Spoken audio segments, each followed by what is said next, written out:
Kita awali dari sini. Adab bicara, bertutur kata. Kalau hari ini berarti Pak, saya sekarang lebih banyak ngomongnya di medsos, ya berarti ini termasuk bertutur kata lewat medsos.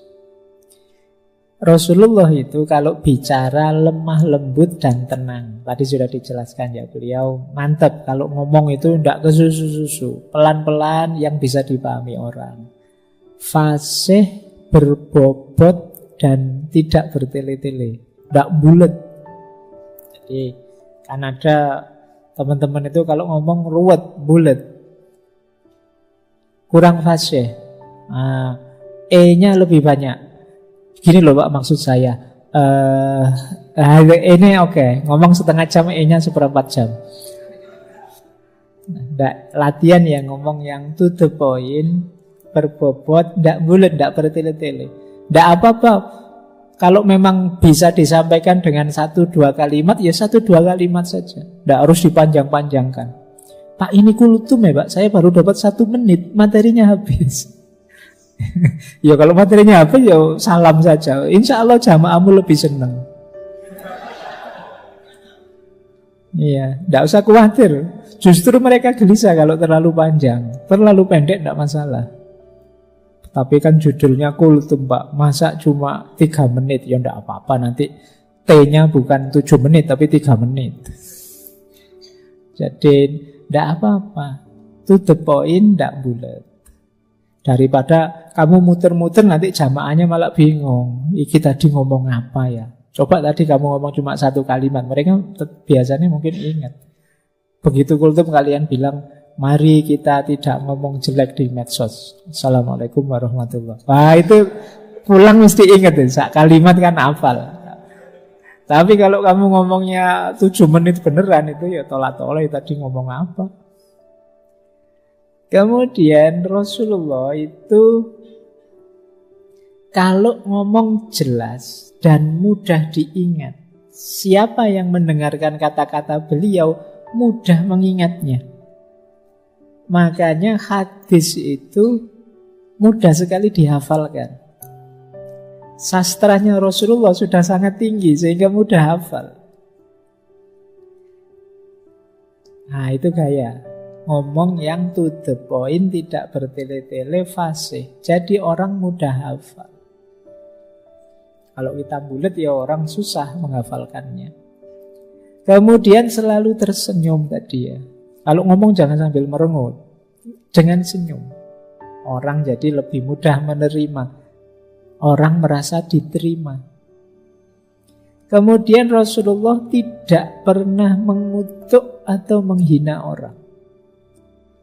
Nanti ada hadisnya yang beliau bilang, aku diutus tidak sebagai pengutuk, tetapi untuk menyebarkan kasih sayang. Jadi kalau ingin mengikuti sunnahnya Rasulullah, jangan mengutuk orang, menghina orang. Tidak suka dengan orang manusiawi, tidak setuju dengan orang biasa. Tapi jangan dikutuk. Apalagi dikutuk di depan orang banyak, dilaknat di depan orang banyak. Ini tidak dicontohkan oleh para ulama, juga oleh Rasulullah. Kemudian kadang bergurau, tapi tidak bohong, tidak berdusta. Kata Imam Ghazali, bergurau tidak berdusta itu tidak bikin-bikin, tidak ngarang-ngarang cerita biar lucu terus biar temannya tertawa, tidak. Jadi kalian kan tidak harus begitu. Jadi ada banyak ngomong hidupmu yang biasa saja kamu tidak bohong sudah lucu kok, tidak usah khawatir. Tidak usah ngarang-ngarang yang aneh-aneh. Jadi malah jatuhnya bohong. Ceritakan saja apa adanya. Tidak usah dibumbu-bumbui yang bohong untuk mancing ketawa. Kadang-kadang untuk buat orang ketawa itu bukan materinya kan, gayamu ngomong saja sudah bisa bikin orang ketawa. Saya kemarin itu diskusi tentang Hatta ini. Saya baru dari Bukit Tinggi itu. Jadi Pak Hatta itu tidak bisa guyon sama sekali. Orangnya serius. Tapi justru karena seriusnya itu terus jadi lucu. Teman-temannya terus jadi ketawa. Dia tidak perlu ngelucu. Dia cukup dengan gayanya yang serius itu. Teman-temannya yang lain itu malah ketawa. Kayak kalian misalnya ada temenmu ngomong tapi kakunya luar biasa, seriusnya luar biasa, kan kalian kadang malah ketawa, lucu. Jadi seriusnya malah jadi lucu. Jadi tidak harus kok untuk membuat orang tertawa itu kalian ngarang cerita-cerita bohong. Rasulullah tertawa ya tertawa, tapi tidak sampai terbahak-bahak. Terbahak-bahak itu keras dan lama. Jadi ketawa yang panjang sekali, diulang-ulang dan tidak selesai-selesai. Tidak begitu. Kalau sudah selesai ketawa ya sudah. Jangan terus-terusan tertawa. Apalagi kalau terus-terusan terbahak-bahak itu bisa ke UGD nanti kalian. Secukupnya saja ketawa ya sudah. Terus dasarnya hidup itu diam. Jadi ingat ya, bukan saya itu yo dasarnya hidup itu ngomong. Nanti kalau sudah kehabisan bahan baru diam. Tidak begitu. Dasarnya diam. Tapi kalau ada yang penting diomongkan, diomongkan. Jadi diingat-ingat ini ya. Jadi kadang-kadang kita itu kalau ketemu teman, ketemu siapa, itu kan pakai rumus dasarnya harus ngomong ini. Kalau tidak ngomong nanti tidak dianggap ramah, tidak dianggap rame. Akhirnya ngarang-ngarang cerita, nyari-nyari bahan yang tidak perlu. Sebenarnya dasarnya diam. Kalau ada yang penting ditanyakan, ditanyakan. Jadi Rasulullah itu lebih banyak diam. Bahkan beliau lebih suka mendengarkan orang bicara. Jadi kalau kita kan tidak betah dengar orang ngomong. Kadang kita dengar teman kita curhat saja, dia baru ngomong satu kalimat, kita nasihatnya sudah 3 paragraf. Kita kesusu ingin menasihati dia. Kita tidak betah kalau ada teman kita ngomong. Kalau Rasulullah, beliau pendengar yang baik, mampu menyimak pembicaraan orang lain. Dan memang beliau tidak bicara kalau tidak ada keperluan. Bicara ya kalau pas ada perlunya saja. Kita lanjutkan. Jadi ini diingat-ingat. Oh, ini gayanya Rasulullah dalam bertutur kata. Nah, ini adabnya Rasulullah kalau ada masalah. Kita hari ini kan penuh masalah, banyak masalah. Yang pertama, beliau itu prinsipnya tetap adil ya. Adil itu yang salah ya diputus salah. Tidak mentang-mentang teman, mentang-mentang sahabat, mentang-mentang satu agama, ndak. Adil. Jadi kalau salah ya salah. Meskipun orang Yahudi kalau benar ya dibenarkan. Kalau salah ya disalahkan. Itu namanya adil. Yang kedua, menghindari suudzon, prasangka buruk. Jadi ini kalau hukum berarti praduga tak bersalah. Jangan nuduh dulu, jangan menyalahkan dulu sebelum ada buktinya. Jadi kalau ada masalah, hindari prasangka buruk. Lah berarti tidak kritis Pak, tetap kritis, tapi jangan mutus dulu sebelum meneliti. Nah itu gayanya Rasulullah. Kemudian menghormati kebenaran dan ilmu. Banyak kan orang itu yang tidak menghargai kebenaran. Pokoknya menurut saya begini. Loh ini loh ada fakta begini. Tidak, saya tidak mau tahu fakta itu. Yang penting ini. Ini namanya tidak menghargai kebenaran.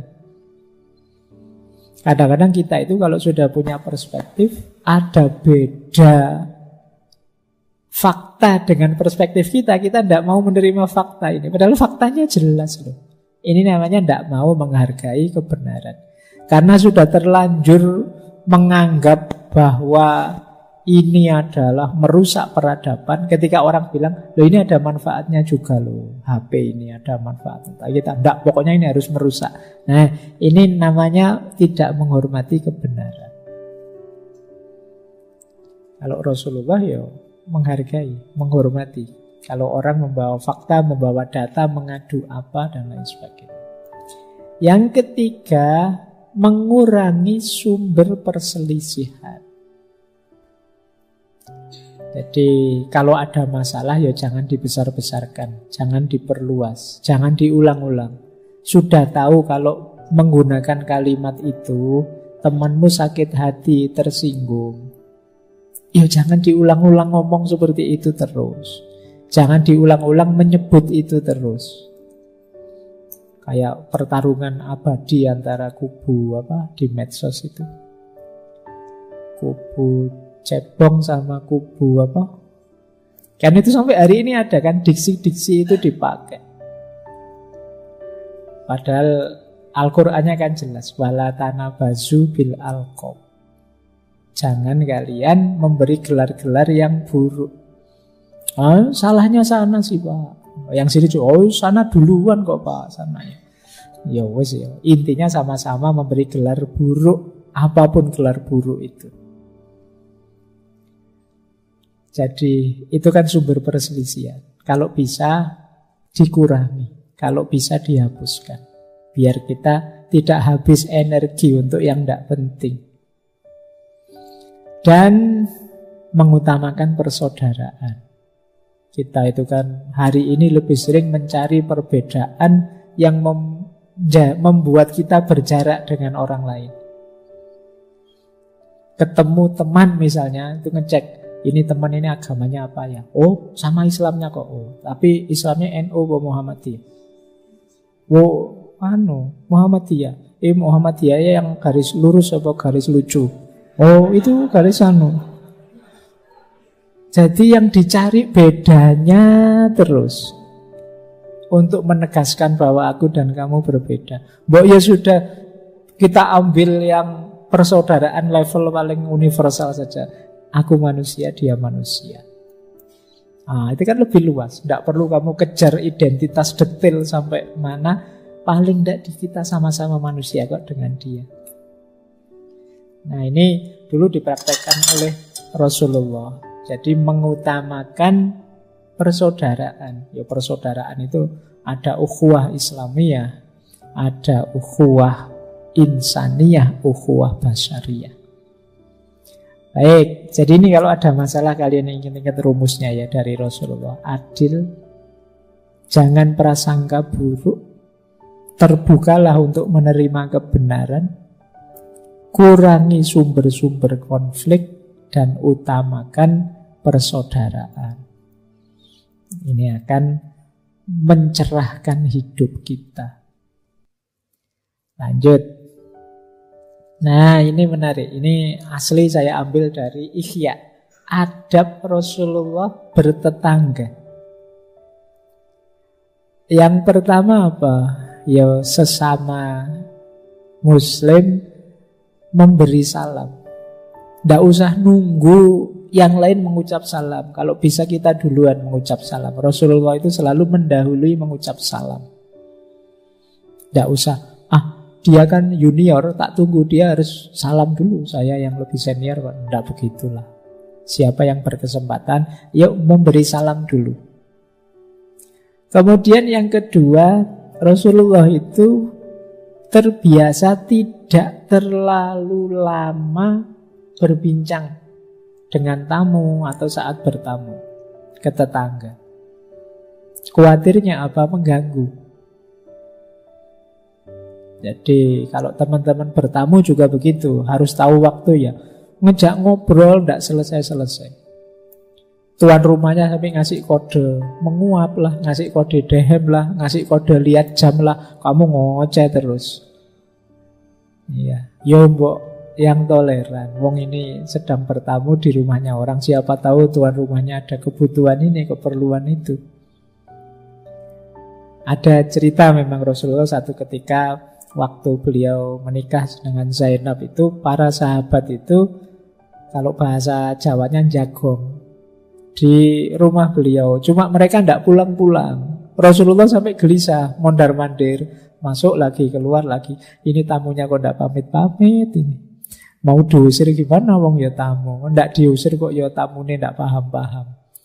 Nah, kalau Rasulullah kebiasaannya jangan ngobrol lama-lama, secukupnya saja. Terus tidak bertanya berkepanjangan tentang keadaan tetangga, keadaan teman. Khawatirnya nanti bongkar yang seharusnya dibongkar, ngomong yang seharusnya diomongkan. Wah, lama tidak ketemu. Sekarang kerja di mana? Istrinya berapa? Anaknya berapa? Anunya berapa? Kita kalau terlalu cerewet ngomong itu biasanya bongkar yang tidak-tidak. Wis tanya itu tidak usah yang detail tentang kondisi dia. Mbok tanya, di sana sudah hujan apa belum? Itu kan lebih enak. Tanya yang umum-umum saja, tidak usah tanya yang detail keadaan yang mungkin menyinggung atau melukai dia, kita tidak sadar. Jadi, kapan menikah? Itu kan akhirnya kamu sedih ditanya gitu terus. Lama tidak ketemu kok tiba-tiba tanya anaknya berapa, wong nikah saja belum misalnya. Itu kan menyakiti. Nah, tanya yang umum saja. Kemudian Rasulullah itu tentu saja kalau sakit beliau pasti mengunjungi siapapun itu. Kalau ada yang meninggal, dapat musibah, pasti beliau juga mengunjungi. Kemudian memaafkan, tentu saja. Ikut gembira kalau tetangganya gembira. Berarti apa? Tidak boleh iri, tidak boleh dengki. Kemudian tidak memata-matai, mengintip. Nah, ini kan banyak kita itu sering kepo dengan tetangga kita. Ya kalau yang mahasiswa ya tetangga kosnya. Wah, temanku siang ini makannya apa ya? Nah, itu memata-matai namanya. Wah, motornya baru, itu beli miliknya pacarnya, apa kredit, apa-apa. Ini namanya mengintip, memata-matai. Jadi biarlah urusan pribadi dia, ya urusannya dia. Nah, dalam beberapa kisah Rasulullah itu ya pura-pura tidak tahu tentang ikhwalnya para sahabat. Karena tidak boleh memang memata-matai tetangga. Ada lagi tidak mempersulit. Nah, kan sekarang banyak cerita itu kan, mentang-mentang tanahnya terus ditutup, akhirnya tetangganya tidak bisa lewat. Tidak, jangan begitulah. Tidak boleh mempersulit tetangga. Kemudian tidak menyebar aibnya, atau sekedar mendengarkan ghibahnya orang tentang tetangganya. Jangan kita yang menyebar aib. Kalau ada orang nyebar aib, kita tidak usah mendengarkan. Ini adab kita bertetangga. Kadang-kadang kan kita justru yang nyebar aib, karena kita yang paling tahu tetangga kita. Oh, itu mobilnya baru, kemarin baru utang, saya tahu sendiri, wong banknya kesini kok. Ini nyebar aib namanya. Tidak usah. Jadi biarlah yang kita tahu kebetulan ngerti, kita simpan sendiri, tidak disebar. Kemudian membantu menghilangkan atau mengurangi penderitaan. Kalau kita mampu, kita bantu semampu kita. Kemudian kita bicara pada mereka dengan lemah lembut. Dan saling belajar. Jadi yang jarang kita temui hari ini, sesama tetangga itu saling belajar. Mungkin kita ahli filsafat, tetangganya ahli ekonomi, ya saling belajar. Yang satu ngasih wawasan ekonomi, yang satu ngasih wawasan filsafat. Teman-teman di kos juga begitu, saling belajar. Nah, ini adab bertetangga. Silahkan nanti ya untuk bahan refleksi.